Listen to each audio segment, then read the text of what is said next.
मौजूद हूँ बिल्कुल मौत के फरिश्ते के सामने। जी हाँ, ये ग्लेशियर इस वक्त मौत के फरिश्ते बने हुए हैं। अगर इसमें से जो इसके अंदर झील बनी हुई है वो अगर इस वक्त फट जाए तो आप सोच भी नहीं सकते कि कितनी बड़ी तबाही यहाँ पर बर्पा हो जाएगी। इसके अलावा एक और बात आपको बताऊं कि ये ही ग्लेशियर्स हैं कि इसमें अगर कोई इंसान चला जाए तो उसकी जो बॉडी है वो सदियों तक वैसे की वैसी ही रहेगी, महफूज रहेगी। लेकिन जैसे ही आप इस ग्लेशियर से इंसानी बॉडी को निकालेंगे तो 1 घंटे के अंदर अंदर वो बॉडी गलना शुरू हो जाएगी। लेकिन ये ग्लेशियर इंसान को महफूज भी बना रहे हैं। यही वजह है कि इस ग्लेशियर के हवाले से, खासकर के हवाले से एक बहुत ही ज़्यादा मशहूर कहानी यहाँ पर बताई जाती है कि सदियों से ये कहानी चली आ रही है। वो कहानी है एक दरवेश की जिसने इस ग्लेशियर को पिघलने से बचाया था। तो कंप्लीट कहानी क्या है, इस ग्लेशियर तक कैसे पहुंचना है, क्या क्या इसकी खसूसियात हैं, मैं आइए मेरे साथ।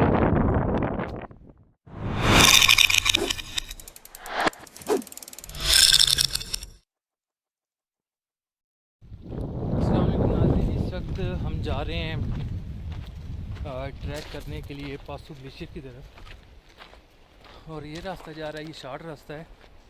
हम यहाँ से निकल रहे हैं। आगे आपको रास्ता भी दिखाएंगे, वाइट ग्लेशियर भी दिखाएंगे और इस ग्लेशियर से जुड़ी एक बहुत ही अनोखी कहानी है वो भी आपको सुनाएंगे। तो चलते हैं फिर। ये नाज़रीन स्टार्टिंग में ही यहाँ पे कांटे हैं और हमें यहाँ से यूँ पार होना पड़ रहा है। इसका नाज़रीन एक और रास्ता भी जाता है। अगर आप वाइट ग्लेशियर तक जाना चाहते हैं तो वो रास्ता है, आप बोरथ लेक से निकलेंगे और फिर सामने ही व्यू पॉइंट से नीचे आप इसका व्यू कर सकते हैं।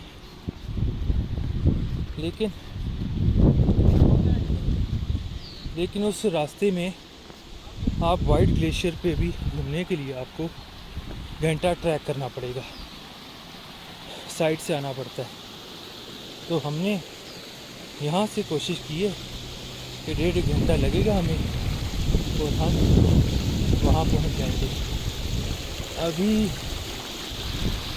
ये स्टीम हमने बूट करनी है, साथी मेरे बूट करके मैं कोशिश करता हूँ ये पार करने की। ठंडा ठंडा ठंडा पानी, बूटों के कलर से ही पता लग गया चेंज हो गया। अभी आगे चलते हैं। खूबसूरत नज़ारे तो आपको यहाँ पे 1 मिनट की सांस नहीं लेने देंगे क्योंकि चारों जानिब इसके खूबसूरती है। आहिस्ता आहिस्ता जा रहा हूँ, मेरी टीम तो आगे चलेगी। फिर ये नाज़रीन थोड़ा सा यहाँ पे चढ़ाई है, ये थोड़ी सी है, आपको ऊपर चढ़ना पड़ेगी।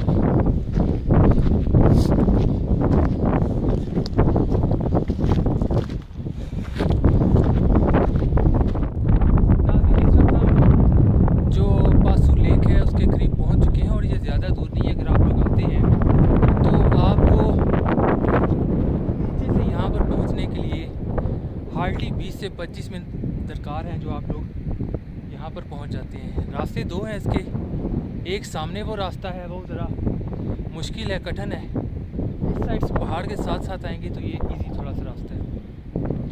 अभी हम आगे जा रहे हैं तो आगे आपको दिखाते हैं झील भी और इस पासू का जो एक बहुत ही हैरान कौन यहाँ की स्टोरी है पासू ग्लेशियर की, वो आपको बताएंगे जो लोगों को पता नहीं है अभी।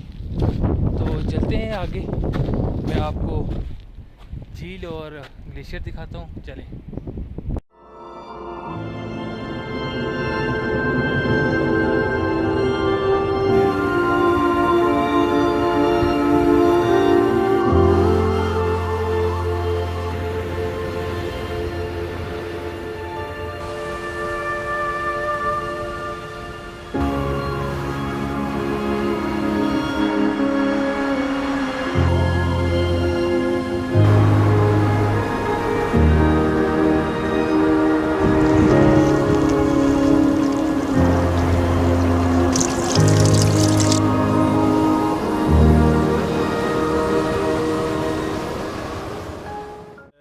जो ना हर 4 साल 6 साल के बाद आउटब्रस्ट होता रहता था।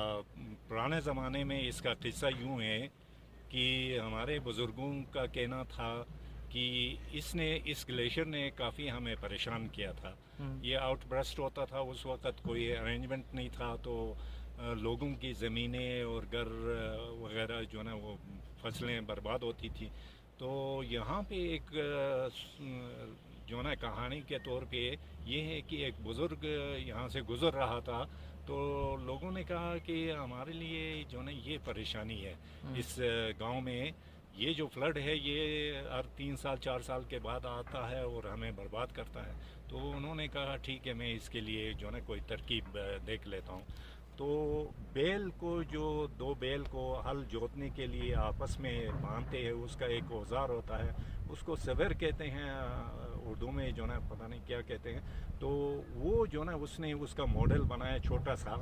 फिर बुज़ुर्गों को जो ना उसने 2 बंदों को कहा है कि भाई ये ले जाके उस ग्लेशियर में कहीं बड़े पत्थर होगा, उस पत्थर के नीचे इसको रखना है और पीछे नहीं मुड़ना है, वापस आपने गांव की तरफ आना है, तो ये जो ना फ्लड रुक जाएगी। तो उन्होंने वही किया जो बुज़ुर्ग ने उनको हिदायत की थी। तो वो मॉडल ले जाके उस पत्थर के नीचे रख के वापस आ गए और कई सालों तक जो ना वो इस फ्लड से महफूज रहे। ये फ्लड नहीं निकल रहा था। फिर बाद में जो ना काफ़ी अरसे गुजरने के बाद फिर दोबारा वो शुरू हो गया। ठीक है। शुरू हो गया और 4 साल या 6 साल के बाद, और इसकी खसूसियत ये है ये पसो ग्लेशियर की कि ये सर्दियों में जो ना आउटब्रस्ट होता है। बाकी ग्लेशियर्स में ये होता है कि वो गर्मियों में होता है, लेकिन फसो ग्लेशियर की खसूसियत ये है कि ये सर्दियों में जो ना दिसंबर जनवरी के महीने में, जहाँ की एक कतरा पानी भी नहीं होता है नाले में, उस वक़्त ब्रस्ट होता है। और उसकी अंदर जो ना खासियत ये होती है कि वो गर्म होती है पानी, तो फिर वो काफ़ी अरसे तक जो ना पानी की बहाव रहती है इस नाले में।